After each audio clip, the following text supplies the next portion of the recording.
upgrades.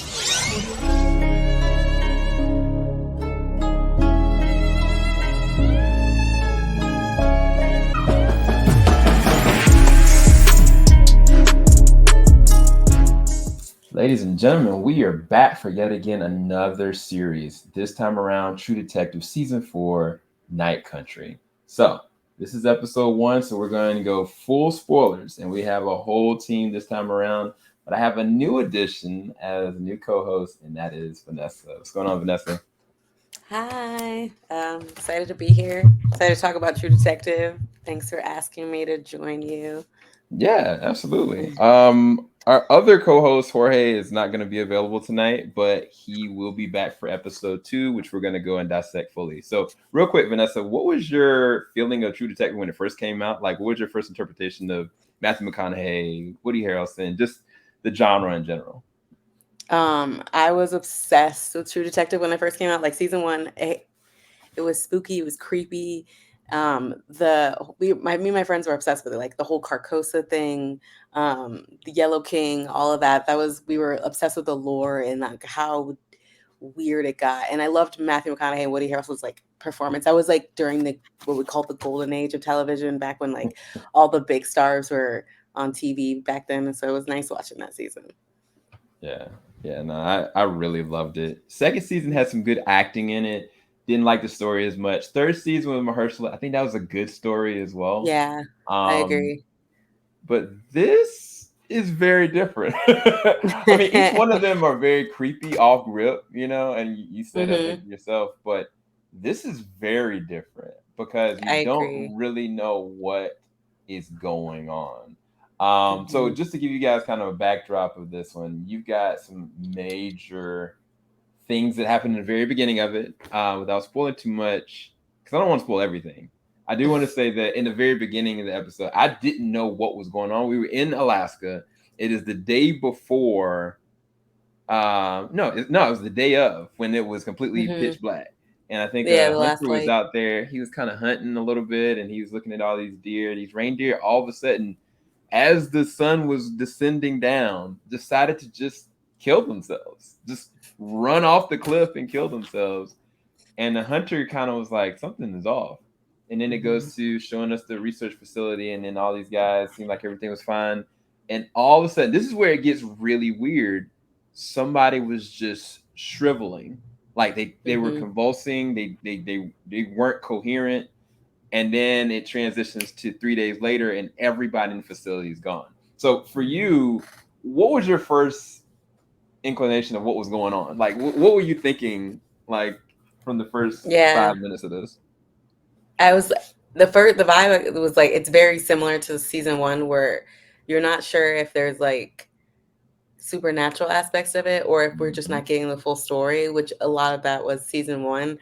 But I even said, I was like, this is giving horror movie vibes, just the way the shadows are moving, the way the cameras, especially when the delivery guy came and the setup was creepy. And I was like, why is the movie still on? There was just a lot of, I loved it. I love that kind of setup because it gets me invested in the story right away, like within 5 minutes. I don't know who any of these people are.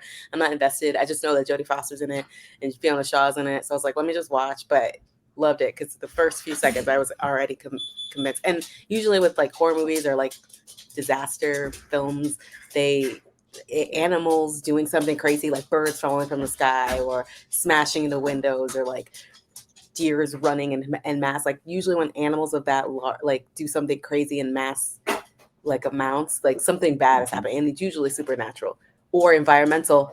So I don't know, we'll see. That's a really good point. This is why I'm glad you're here for that, because this is a research facility. Matter of fact, they bring it up later on. It's like maybe they were trying to find out what is the start of life. Like Hmm. there's so many different elements that they could take this, but we'll get to it. We'll get to it. But I do want to say that I'm glad that the newcomer in this one, this is her second. This is actually her second acting role, and that's Kylie Reese. There was a Hmm. movie that I saw with her called Catch the Fair One. It was like in 2021. She helped write and act in it, and she was amazing. And so in this one, she's playing one of the detectives, Navarro, second to Jodie Foster's character in Danvers. Now, the interesting thing about when she kind of comes up is because after the 3 days later, we kind of catch her. She's going and kind of checking out a baseline case where somebody was abused, and the Mm-hmm. guy, they don't know whether he's alive or dead, but she's not even worried about him. She's like, what happened? Like, give me the facts. Did he hit you? What happened? All of a sudden, of course, he wakes back up ready to swing, and she pins his tail down. Now, the thing about this, if a lot of people don't know, is that Kylie was actually a professional boxer. Like, she actually had a professional boxing career. So as far as physicality is concerned, like, she can handle herself very well. But what was your first thoughts on her as a character based off of that? And then also her response after that happened and getting the call. Yeah. So I'm gonna be straight up, very honest. I'm very much in the anti-police uh, aspect of my life. I'm not a huge cop supporter, so I'm always at an edge with any like portrayal of them in the media. So I really like True Detective's portrayal of cops because they show them as pretty real people, very realistic to their actual how cops really are, and a lot of cops are inept, drunks, or abusive themselves. Like they're not perfect detectives or whatever. So I do like the show for showing that, the reality of cops. I love that this season we have an all female, I believe, female team. I think, yeah, and it's pretty cool to see that because this is the first time we've had both leads be women. So when we showed up, yeah, we see Navarro was like, first I was like, I'm always like, does she have double cheek like piercings? This is a very She strange does. thing to see on a cop. But then we start to get to know her more, I start to realize I'm like, she had gauges and tattoos, and I'm starting, because I have gauges, but I'm like, mine is just like, I was an emo scene kid when I was a kid growing up, and I'm starting to realize that I think it might have been her, tied to her indigenous roots, and I was like, and I realized Yeah. that's exactly what was going on. So that's cool, and I love that like aspect of the show because we're getting to explore that a little bit more. I love her no nonsense attitude. It makes sense that she's a boxer because she is built, she is Yeah. stacked. I was like, oh my god, So I'm not surprised she could just take it. I can't wait. I'm sure there'll be like some sort of like chase cop scene where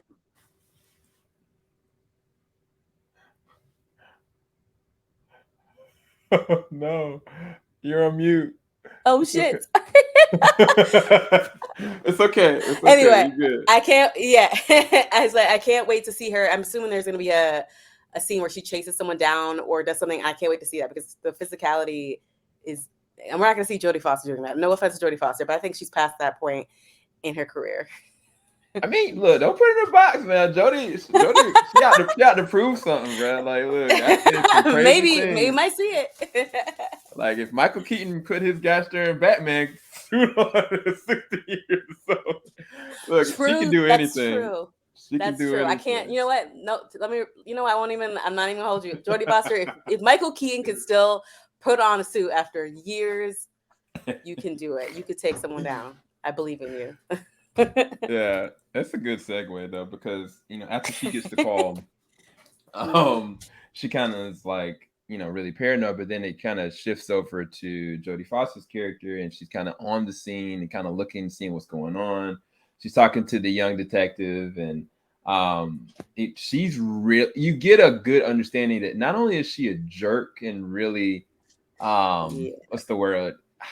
I don't know. She's just very particular about everything and very overcritical Hmm. on everybody, but she's good at her job. Like, she picks Hmm. up what is going on very quickly. Like, he was kind of like, the dad was trying to write it off like, hey, everything's fine. Like no, like this has been going on for days, not hours. And we need to Right. go and track and call it in. So as far as with her, I think the thing about it, Jodie Foster is an amazing actress. Like, Hmm. she can sell any character.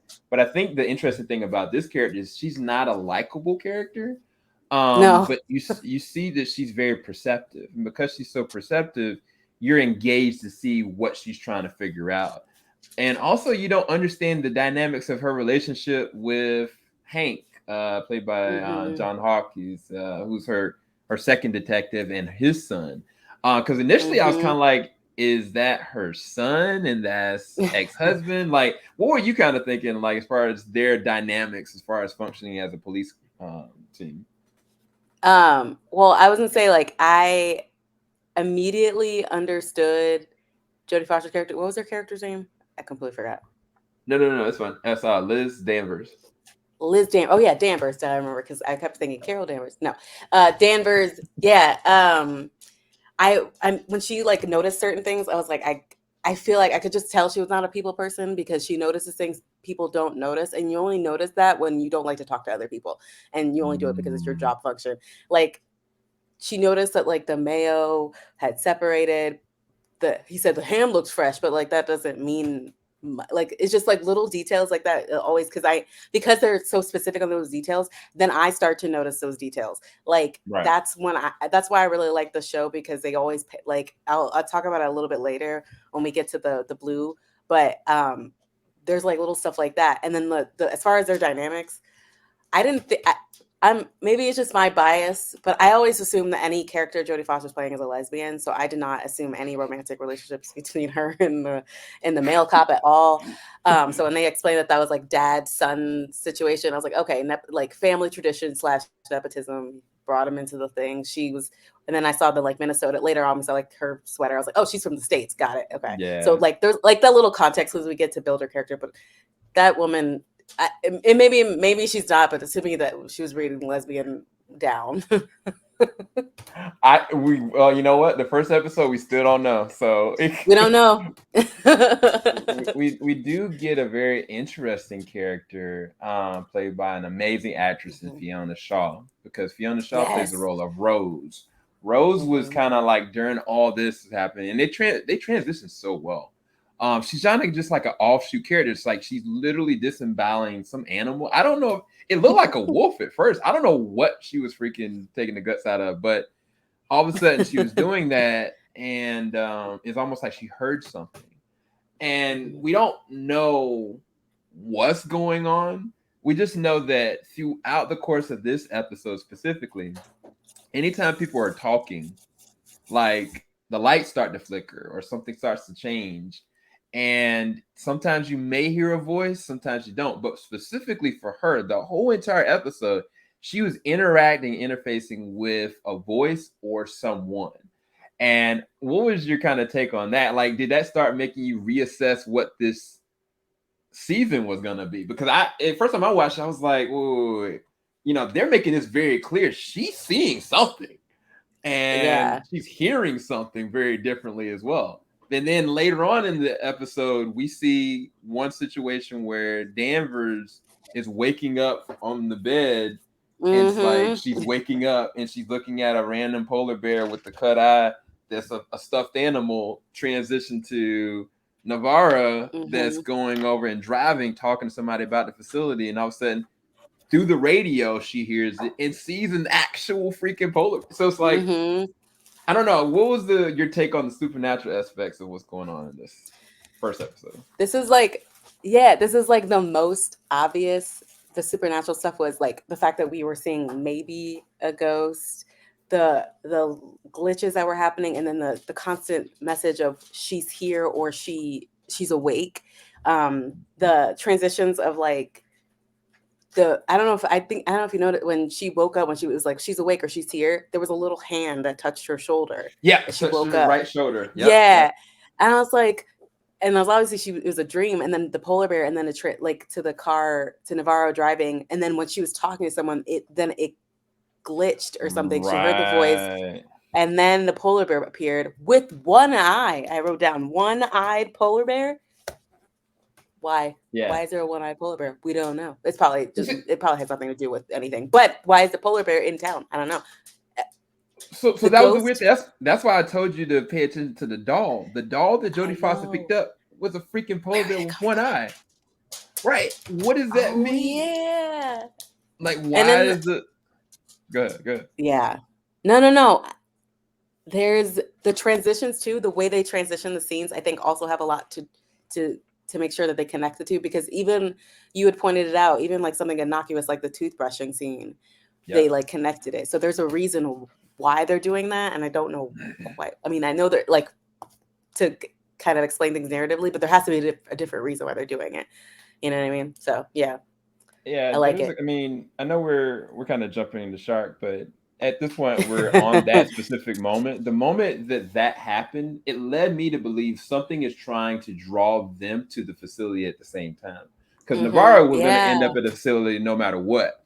But the moment that Jodie Foster Mm-hmm. woke up and she heard that, that was when she started researching the pictures. Once she started researching the pictures, that was when she found the coat. And when she found the coat, she was like, Yes. okay, I need to go and see about this guy. And it just Yeah. led them back to the same exact pivot point. The Mm-hmm. weird thing about it, and I think this is a well-directed episode. It was Issa Lopez, I think, that directed this. Issa Lopez, Um, yeah. Mm-hmm. she did a great job directing this because while all that their stuff was going on, Rose on every single account was starting to transition.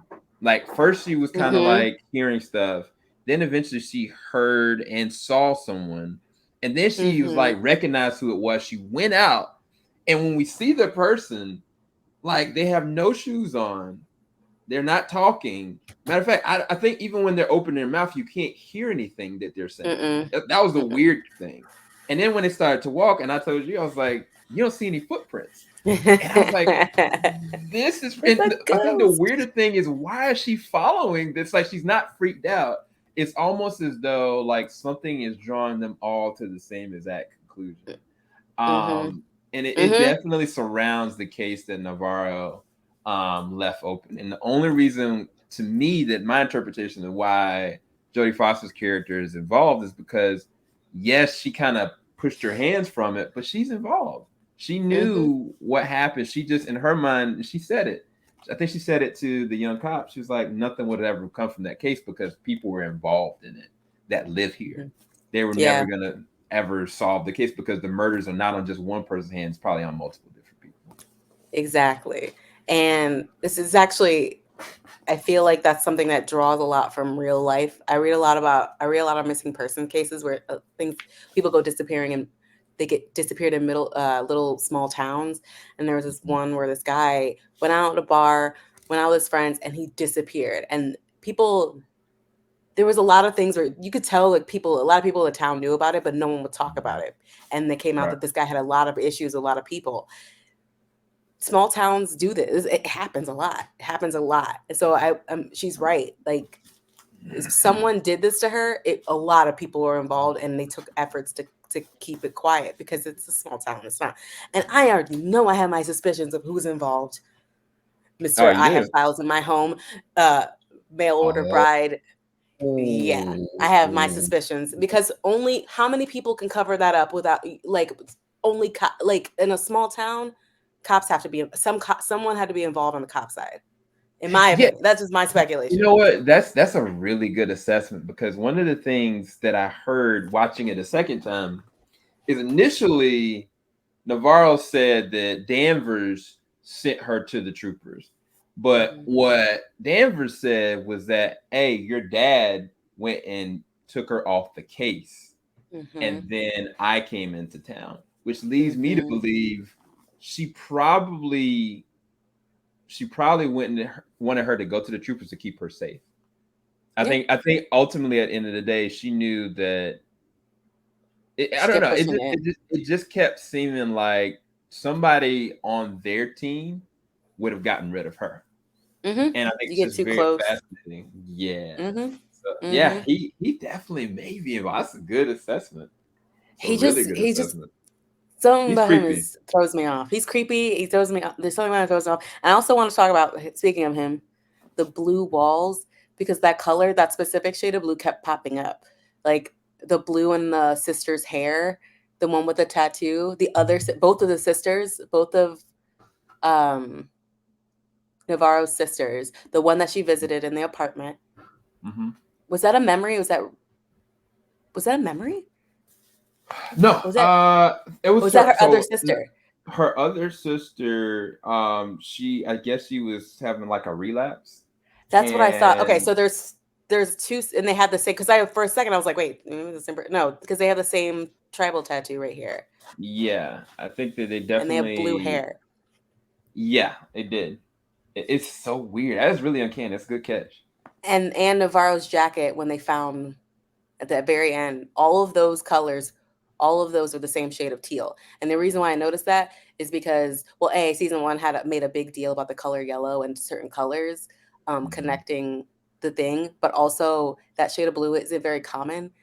And it's very weird to be in a very dark, like kind of gray setting. So like that kind of blue like sticks out. And we were talking about like there in another scene, there was another blue that was way more faded. Yeah. But in it, you barely notice it. So I feel like there's something. I feel like they're playing with colors a lot this season too. Like I kept noticing that color. Yeah, yeah. I mean, even if you look at like the backdrop, I mean, it's not Mm-hmm. just because the icy. It's intentional. All of it I is know. very intentional because that could be completely Yeah. white and it would done the same exact thing. Mm-hmm. But yeah, sorry, we're going off. This is what happens when you have people that love this kind of stuff and researching. I was like, ooh. But yeah, so in between all that happening, Navarro happens, that same exact guy that she kind of pinned down, she heard him basically say he was gonna go and find that girl and hurt her or abuse her. Mm-hmm. And Mm-hmm. she's like, oh nah, I'm about to put some drink in your tank. And she straight up, and I was kind of like, the funny thing is the fact that the thing I took away from that, not the fact that she put the drink in his tank, is the fact that he had enough gall to say that openly in public. Mm-hmm. Like he was saying some Right? vulgar things that he was about to do to this girl. And I was like, if he's doing that so openly like that, how often does this happen? I think Mm-hmm. that's the thing that I'm getting from this is that even though the first moment we see in this episode is all these researchers just seemingly seem like normal guys and just trying to do their thing, any of these guys could be snakes. And I think that even Mm-hmm. when Navarro kind of went and they went to the research lab, she's like, I've never seen this guy. Who is this guy? Like, how does she not know? You Mm-hmm. know? And I think that Mm-hmm. that's a very fascinating thing. It's like, kind of, what was your assessment of the town coming off of that small little moment that guy said that? Mm-hmm. Oh, definitely small town vibes. I have a feeling that what they people get away with a lot of shit in that town, especially when it's domestic violence or violence against women or speeding tickets, Mm, people driving drunk. Look, we literally saw lady was driving drunk, constantly driving drunk. People in the town knows that she drives drunk. It's her reputation, but she keeps getting out and keeps getting a slap on her because she's blowing the damn deputy dude or whatever. Like that was right. clearly, and he's got a fiance that which is clearly a mail order bride. Um, it was very clear to me that there's corruption in the police department. It may not be with the two cops that we're focusing on, but there's clear, and the fact that dude can just walk around saying stuff like that without fear of retribution or consequence, it means that he's used to getting away with stuff like that. The fact that those dudes could have, anyone could have disappeared that woman, killed her, and they knew they weren't going to get away with it. There's something wrong with that town. There's something wrong with it. Yeah, I think it Something. also speaks to Danvers and Navarro and just how different they are for the same exact reasons. I think that Mm-hmm. Danvers is so jaded, and even the way she kind of like the drunk girl, right? Like at first she was kind of like, "Is this you? Are you drunk again?" Da, da, da, da, da, da. And then the girl Yeah. was trying to grab at her, and she tried to push her up. But before she pushed her up against the truck, like somebody was like, "Is that her again?" They seemed very Mm-hmm. violent. They seemed like they were about to Mhm, come down there, and I feel like mhm, she did that to try to appease them. And so I mm, feel like she acts that way as a lesser evil to try to keep the mhm. peace. Whereas Navarro, she's Maybe, not yeah. capable of doing that. I don't think that she Mm, can let stuff like that slide in any capacity. right. And I think it just speaks to how the town has changed them to be cops in a situation like that. It's just very fascinating Mhm, because they're on the same exact team, but they're going at it a completely different way, and it's clashing. mhm. Right. And the perspectives are different because one is a white woman and one is an indigenous brown woman. Like they're gonna have very different perspectives on like certain things that one would get away with and another's not gonna get away with. So I definitely see, but I feel like they're gonna come to common ground very quickly. Oh yeah, they're definitely gonna be because now everything is bleeding into each other. Like the Mhm, supernatural stuff, the clear understanding that this case is definitely tied to the older case. Because before it was mhm. kind of like, oh, maybe it may be, this is interesting coincidence. Maybe Right. it's a copycat. The tongue being left Mhm, there was the nail on the coffin. And I Mm-hmm. think now that the end of the episode, like, which is crazy, I still don't know how the heck this happened. I can't make any sense of it. Rose follows, you know, this Ghost named entity Trevor. out Trevor. into the code, and then he starts to do this interpretive dance, Wildest and part of all the of a episode. sudden it points to a certain direction. And then they do a really good job of directing this because it transitions between the two different moments that we talked about before, with Mm-hmm. Danvers seeing the polar bear and then Navarro going to the research lab after seeing the polar bear. Because at a certain point they show like a scene where it was like helicopters kind of looking over an area with spotlight, but you Mm-hmm. didn't know what it was about until the very end of the episode when they get the Oh call. yeah. It's like she found it, and Rose was like, "Hey, this person told me." And Navarro's like, wait, no, they're dead. And she's like, yeah, I I know. know. Mm-hmm. And then you find that all of these men that were a part of, well, most of them, it didn't. I thought I only saw 4 bodies I technically. thought I only saw 3, but yeah, they weren't all. Well, it definitely wasn't all of them in the frame. And when you see them, they have terror in their eyes. How do people die like that with that much terror? It's kind of like, I don't know. I was gonna get your interpretation of how you think they maybe died. I know it's a terrible thing to ask, but I'm trying to piece it together in my head before we get to the next episode. Because truthfully speaking, unless they were dumped into freezing cold waters and they were just kind of Mm-hmm. like grasping, that's the only thing I can come up with. But it looks like they were scared to death. That's what it looks like.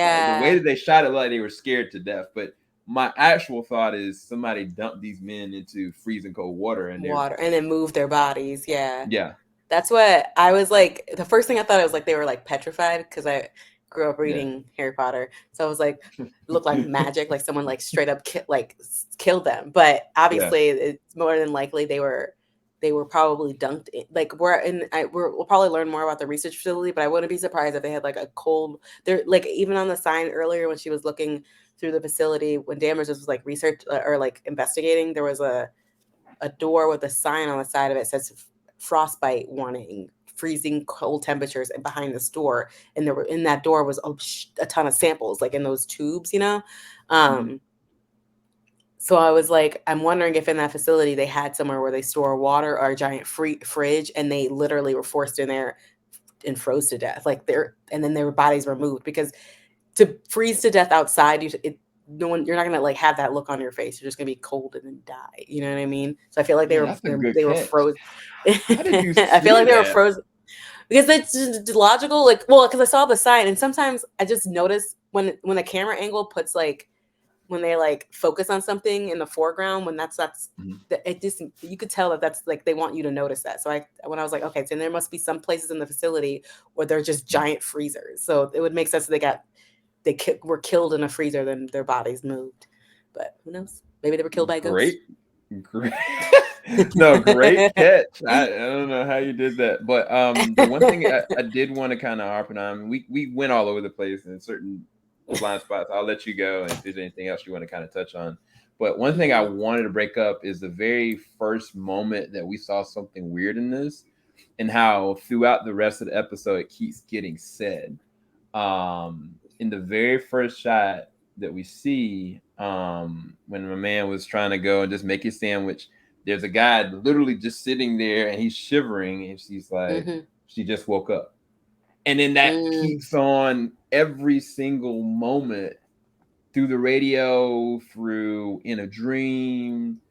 Like, it just keeps on happening. What is your take on that? What are you Yeah, assessing? if we get she's woke up, right? She woke up. So Then we she's got woken up. she's awake. Yeah, she's awake, and then we got she's awake. Then she's here. There's like different little messages, all, and they're obviously Mhm. talking about someone, and I have to Right. assume they're talking about Annie. Um, and if you're going to take it the episode at face value, if we seeing one certain entity in the form of Trevor, I think it was Yeah, I think Rose's so. person, we have to assume that Annie may be a ghost or an apparition or something is happening where so maybe I don't know. Maybe this is a thing. It's a haunting. I don't know. I could only. This only. All of these are hallmarks of a haunting. Like these dudes are being haunted. Like, and then the only reason why someone would be haunted is that they did something wrong to the person that is doing the haunting. Right. So yeah. Yeah. It really does seem that way. I just don't. I don't know. I really don't know. Right, and this is True Detective, so I don't think it's that straightforward. Yeah. I feel like the fact that they're researching the origin of life, I feel like a lot of this is something that it's all going to tie together, and it may end up being like, question mark at the end of the series or the end of the season where it's just like, was it supernatural? Like we may not ever get the answer. One element of it may end up being supernatural, where another one may be scientific or somebody staged it. Because we don't it could know be a all Scooby-Doo the situation. Yeah. Yeah, where we get a villain who snatch off the But no, I agree. I think obviously we have to wait until we watch the rest of the. Yeah. What was anything else that you want to kind of bring up throughout this episode that we didn't touch on? No, I think we've touched everything. Yeah, like the fact that I always thought it was suspicious that the dude had the files in his house after a flood. So I'm sure we'll find out more. There was a lot of throwaway lines, the accident, trauma, the flood. Like there's stuff that they were definitely building up. There's so much more that we have to know that's probably building up to why and who killed Annie. So I definitely think there's more to watch for. I'm excited. Yeah, that's interesting. A flood. I didn't think about that. How are they gonna have a flood in Alaska? What happened there? What does that even mean? What does that That mean? doesn't even make But I any remember sense. specifically, I picked it up and Didn't she was even like, think "These about files." Yeah, she was like, "These files have been in your house since the flood." I was like, "Since the what?" Right. How did the heck did that happen? But there is one moment that not Annie, Navarro's sister, one cop helps her out and let her know I'm not gonna call it in. I'm keeping it under wraps, and she goes to see her sister. And this is one moment she's honestly the most vulnerable I've seen in the whole entire episode, where she basically kind of was like, "It's gonna be okay. We can go and vibe. Like, don't worry about it." And the sister just kept on blaming herself. It's like, no, you're fine. I don't know if she's dealing with a mental issue or if it was an addiction. It seemed like more mental than anything. I didn't catch like a substance abuse issue or anything like that. So it really seemed like that was something that they're going to go into. Yeah, for sure. And there may be a foundation to a connection with Annie that died. And there was also a really amazing moment with Annie's, was that his brother? I can't remember if it was a cousin, brother. Someone's brother, where she went to the house and kind of talked about it. And I think that the reason why she died was because she didn't accept what the miners were doing. And that was ruffling the feathers with all of it. And he was like, you tried to go and do this. You said you could do that. She just didn't care. She didn't stop. And because she didn't stop, he implied basically that's what happened. That's why. That's what I was thinking too. But another thing he mentioned, I don't know if you caught that. He said he offered beer because the water hasn't been good for a couple days. And at that point, weren't the bodies like, I wrote down, I was like, why were there bad water? Is there a body in the like plumbing? Like, you know what I mean? Like, what's wrong with the water? And then there's a flood. So I'm wondering what's going on with the whole situation of the water in the town. I feel like it's all connected because why is the water bad? You know what I'm saying? I say no. Water, alcohol. No, that's a really good catch, because when he said that, I was kind of like, well, that's weird. That's when all the foolishness started. Like, as soon as they went away, or the moment that the guy started tripping, because I was like, maybe the water is messed up. Maybe they're actually having a psychological imbalance because of the water. It's making them go crazy. Because the weird thing about it, if you look at what happened with the deer, they literally go in and committed suicide. Like, they jumped and committed suicide. And then this guy, all of a sudden, he's like convulsing. And then all of a sudden looks and then says, well, so it's like, maybe it actually is the water. Yeah. Ooh. I think what'll be interesting is we see more of what's happening here. And that, I don't know. I think that's going to be a very interesting part of this, because it's got to be supernatural, but it also has to be explanations. Yeah, something's gonna. Yeah, I agree. It'll be a mix of the two. And it's just I don't understand the significance of the deer outside of something like that. Because even the hunter was like, that ain't right. That don't make any Right. sense. And usually Um, when animals do something like that in mass, it's either supernatural or environmental. yeah, And yeah, maybe if the water's bad, they're like, well, we gotta die. I don't know. yeah. The sun is down. It's time to go. um, Right. but yeah, so I guess we can go ahead and kind of close. What are your closing thoughts on this episode, and kind of what do you rank it from Ada? I love this episode. I thought it was a great first episode to get people back in, especially if you were like really a fan of the first season and then you weren't really interested in the subsequent two. I think this is a great season to watch. I will give this probably. I think I'm gonna give it an A. I thought it was perfect. I don't know. I don't have any complaints about this episode. I'm not gonna lie. It's a perfect episode to get you into it. What about you? Yeah. Yeah, it's so freaking creepy. Because I mean, for once, like I can see it going both ways, like really going Mm-hmm. both ways. Like that's one of the things I loved about the first season. Like I just really didn't know. I also think Mm-hmm. that it's such an engaging story pathway of kind of the unknown. Because Alaska is not something outside of like horror movies. You don't really try to think about Alaska that much. Mm-hmm. But yeah, no, I think it was some great transitions, great shots, great acting. I mean, the fact that this is the actress that plays the role of Navarro, her second time acting, and she's sitting there Mm-hmm. crushing it next to Jodie Foster. Like, what the heck was Right. that? But yeah, I give it an A. I don't have any negatives with it. The fact that I went and watched it all over again lets you know everything you got to hear. I'm excited to see Yeah. this next episode at this point. Yes. Yeah. Cool. So we will be back for another one of these breakdowns with episode 2. So if you like this, make sure Yay. you like, subscribe, hit the bell button. But I'm gonna go and make sure I give Vanessa time to put a plug on some of her content. Vanessa, where can we find some more of your stuff? I'm really bad at self-promotion. You can I have a website, vanessashark.com. I also write for Multiverse of Color. You can find me at Vanessa Shark. I am terrible at promoting myself. At Vanessa Shark on everything. That's it. I write a lot. Goodbye. Next time we're gonna have like a sticker. I'm just gonna like make a I'm really collage and bad. post it right here. So then it's just gonna be up there. And all you can like refer to this picture and you're good. But yeah, thank you guys so much for watching us. Again, next time we'll be here with Jorge as well, and we're gonna go and give a full breakdown of episode 2. Thank you guys so much for watching. Peace, people. Falling out the top of I can see the skyline, 50 mile radius on my timeline. Ain't